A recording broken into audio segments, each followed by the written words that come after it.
My name is Joe Chonto. Welcome to The Real Music.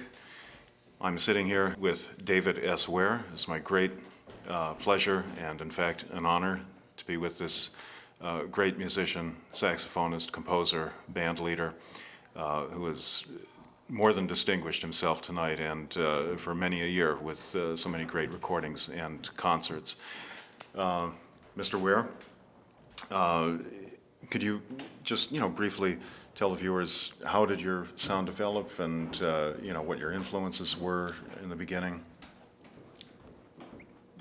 Well, I really developed my jazz concepts or my improvisational concepts on my own.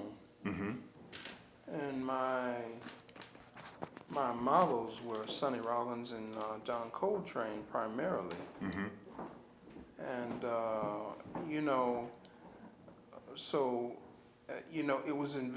it was very important for me to see those particular players. Mm-hmm. And, sort of like, going back to the 1960s, sort of like, not copy them, but Mm-hmm. sort of like try to more or less intuit Mm-hmm. what they were doing Mm-hmm. and where they were coming from. Mm-hmm. Ornette too. Ornette was very important for me. Mm-hmm. And Archie Shepp was very important for me. Mm-hmm. Pharoah Sanders was very important for me. Mm-hmm. And so I said, I tried to basically intuit those players, Mm-hmm. not copy them, but, and then to understand where they were coming from philosophically. Mm-hmm. Because,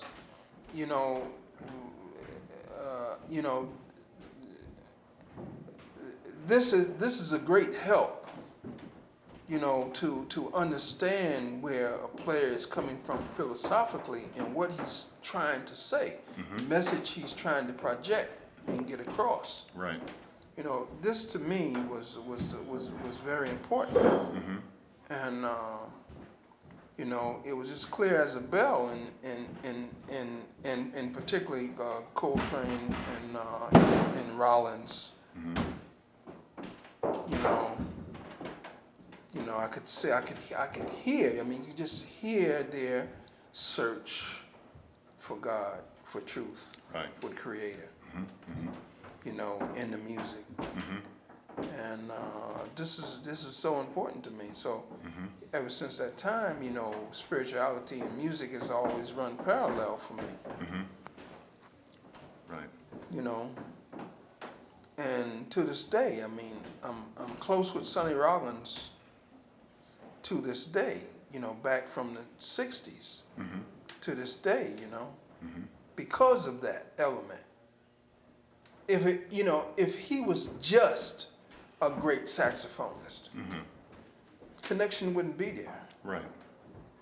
But he's a great saxophonist, but he's also one that seeks truth. Mm-hmm.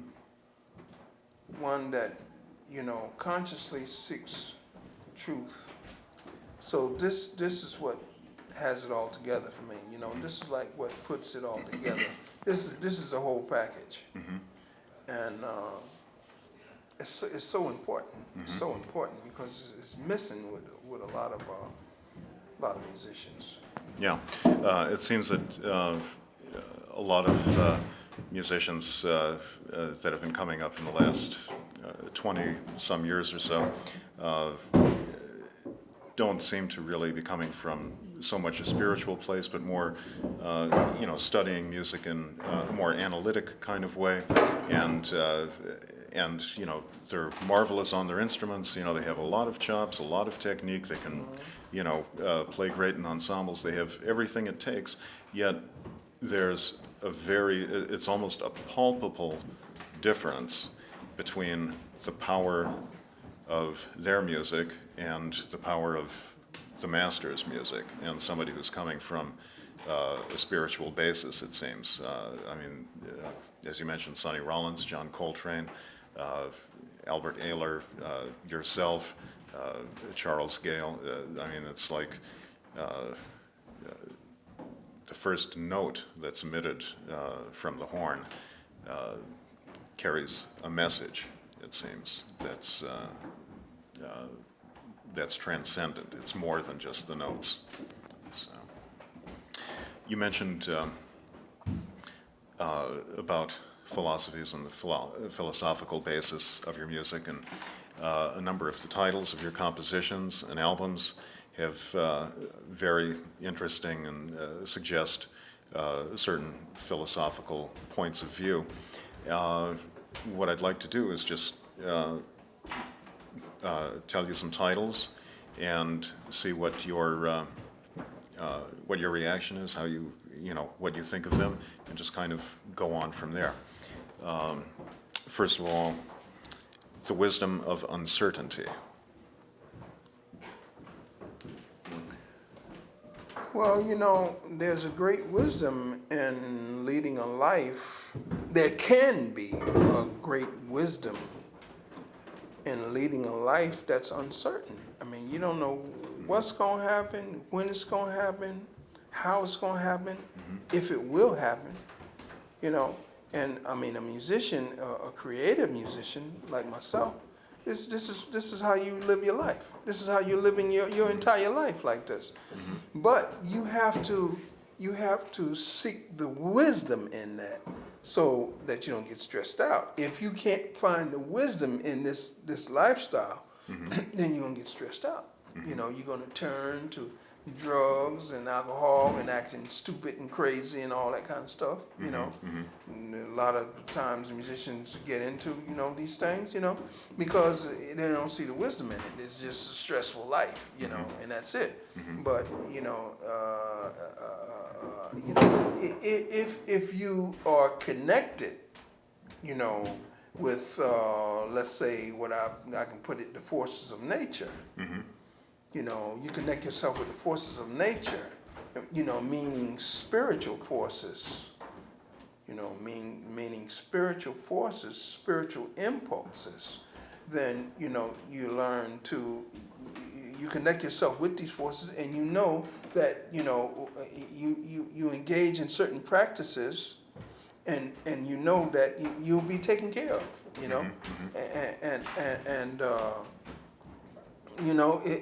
it demonstrates itself. Your life demonstrates itself. How do you know that? Because what's happening? Things come out of nowhere all the time. Things come out of nowhere all the time. You're not working, but still, you got enough money to survive.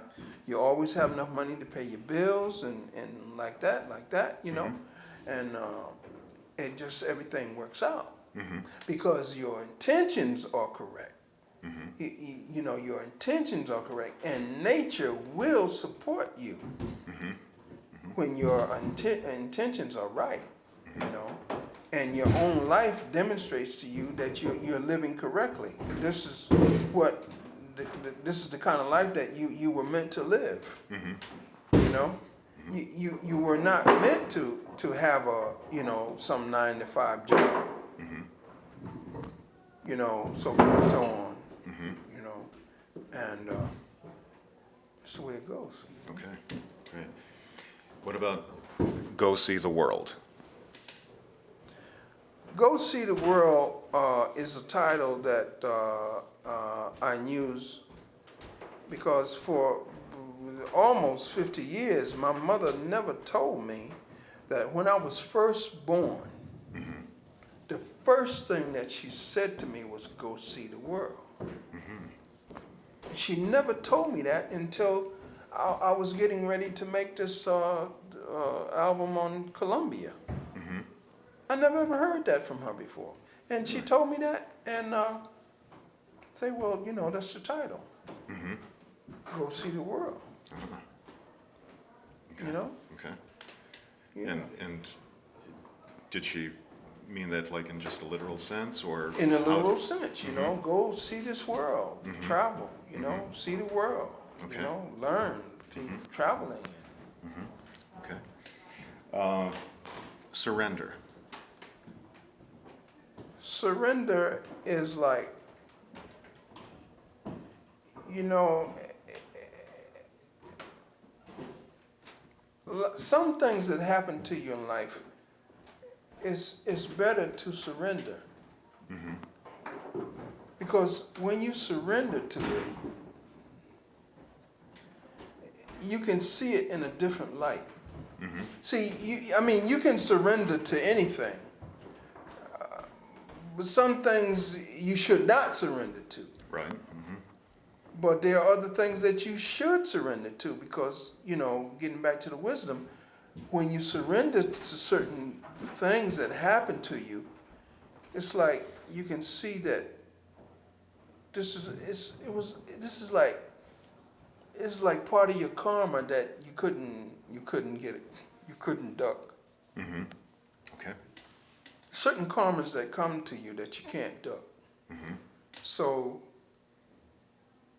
just surrender to it. Just let it be. Just let it be, and almost see it as a message from the divine. You'll learn something if you surrender to it and don't fight it. Because some of these things come to you, you can't fight it. I mean, it's beyond your fighting. It ain't about no fighting. It's about how you're going to perceive it. How do you see it? Which makes the difference whether you're going to have a peaceful experience with it or not, or a hellish experience with it. Right. So, that's what surrendered. That's what was happening with surrendered at that time. Okay. Now, I don't know whether you want to go into the present tense Okay. of surrender. Why not? Now, the present tense of surrender is like to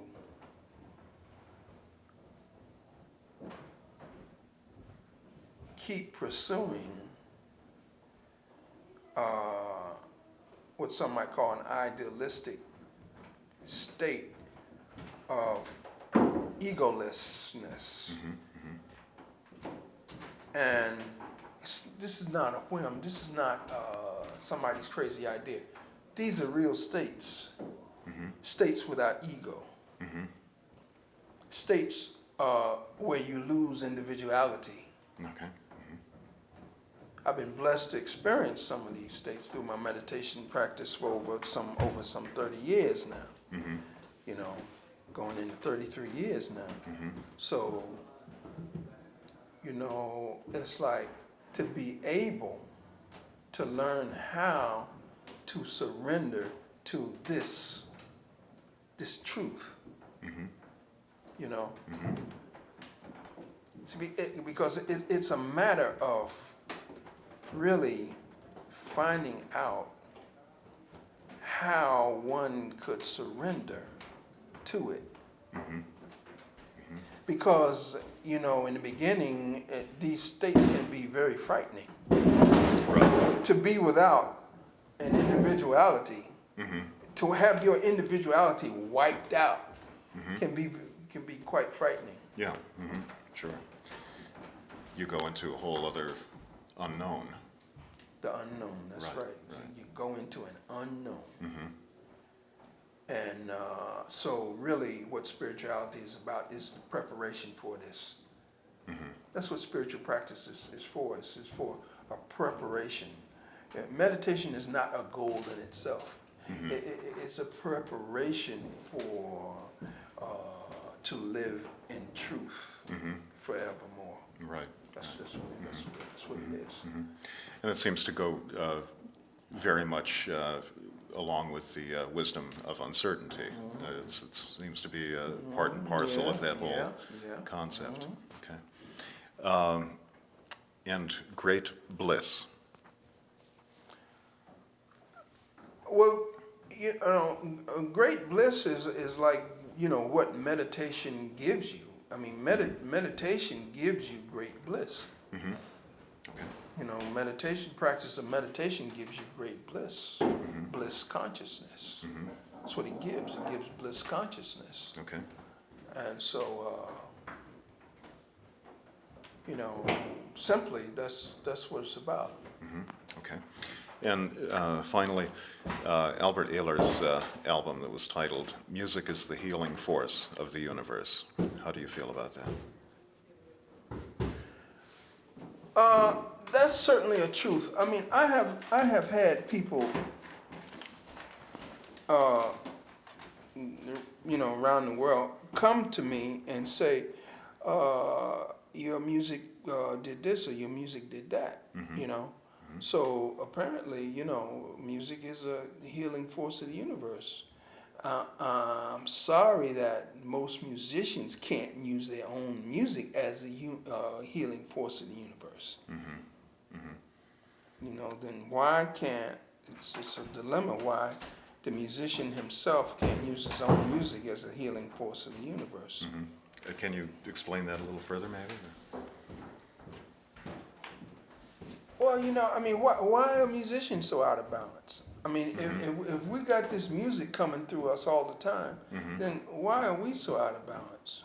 I mean, why are we carrying on like fools, and drinking and smoking and coming down with disease and everything like everybody else? You know, I mean, shouldn't we be sort of on some type of more elevated level? I mean, dealing with this music directly as we are. You know, this is what I feel about it, that we now live in a materialistic era.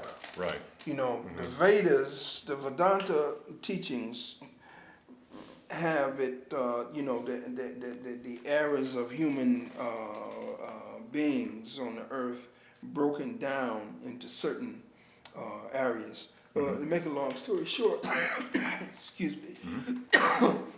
To make a long story short, we are now in what they call the Iron Age, or the materialistic age. You know, for so many hundreds of thousands years, so forth. It goes on and on and on. You know, we are now in the midst of this Iron Age. You know, or another way to put it, if you have a bull of truth, let's say the bull represents truth. The bull of truth now stands on one leg. Okay, I see. And after the end of this cycle, which lasts so many hundreds of thousands, millions of years, then we go, this is the bottom age. Then we go back to the top age. We go back to the age of truth. You know, after this age is over, then we go into an age of truth. And then as time goes on, the eons go on, you know, that diminishes. Okay. Okay. And those cycles just repeat over ad infinitum, over and over and over and over.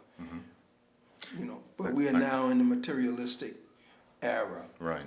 So, which makes all things of this nature, of an inner nature, more difficult to achieve. Right. Right. Yeah. That's my theory, you know. And I think it's not a theory, you know. No, it seems to bear itself out in reality very well. Because it's a lot of things that affect this. It gets into, without going on too long, it gets into where we are in the galaxy, Earth's position in the galaxy. And as you move closer to the center of the galaxy, where there's tremendous spiritual energy, we get better. You know, we get more spiritual. So, you know, we're like in the outer realms of the galaxy, the Milky Way. And so it's less spiritual out here. You know, as you move into the epicenter, center of the galaxy, that's where you have all this great energy. You know what I'm saying? And they calculate the ages by, you know, this sort of thing. You know, and you know, we in a real bad way here. Oh yeah. We're in a real bad position here. It's pretty scary. Yeah. You know? Indeed.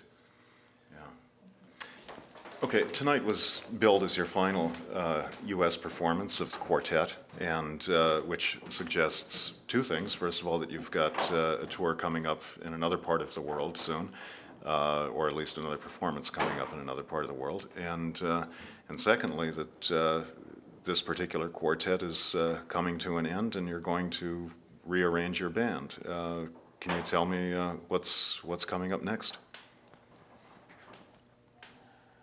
Well, one of the ideas around this is like a renewal. Trying to renew our situation because it needs to be renewed on several different levels. You know, we need better venues, we need better money, we need, we need these things, you know. Right. So, this is one of the ways to do it, I think, It's taking a chance, though. It's the wisdom of uncertainty. Again, you don't know exactly what's going to happen with this. Right, yeah. You've been But very... in the meantime, I'm also been, the past couple of years, I've been working with strings little by little. Right. And I wanna get this started. I mean, I would like to have an orchestra one day, And so that the music can be regenerated in a whole different atmosphere. And like that, this is my projection, and this is my intention. Who knows what's going to happen? Okay, all right. And with the string project, are you going to have any kind of a rhythm section, or is it mainly going to be like more, cello, bass, violin type? So far it's been without. And so far it's been without because the situation will just not sustain those many players, Right, yeah. But eventually, I would like to put it all together, it may take many years. It may take a long time, in a way, it's like starting from the beginning, in a way. Right, yeah. It seems to be like a complete overhaul of what you've been doing. So, yeah. But I think it just, it's been 16, 17 years now with this group. And that's a long time for a group, jazz group, to stay together. Yeah. We've done a lot. I never would have thought that I would have been able to make a living all these years, tell you the truth. And really, man, because it's not easy out there, man. No, that's The reason that I've been able to make a living because I got a woman in France and Dumas that's been working just for me. So that's why it's been working these past decade or so. Because it takes that kind of attention. Right, see? right. And if you don't have somebody putting that kind of attention into your situation, dealing with this kind of music, it's probably not going to work. Yeah, right, yeah. Because she's been full time on me. On this band, she was been full time. And that's the reason we've been able to do a lot of stuff in Europe. That's great. Yeah. You've made quite a number of albums and everything, and it's great that you've been able to reach so many people and put out such a great quantity and such a high quality of music at the same time with this quartet. It's been really, really fantastic, and of course very rewarding to the listeners.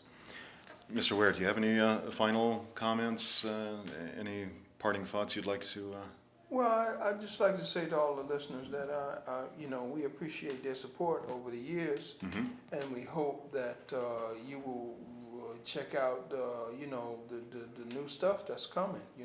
Whatever might come, please check it out. It might be quite a bit different from what you've heard over the past years, but please take time and check it out. Okay. Great. Yeah. Well, I'm sure many people will. It's always interesting to see what you come up with next. David S. Ware, it's been a great pleasure speaking with you and listening to you, of course, and wish you the best of luck with your string project and with everything. Thank you.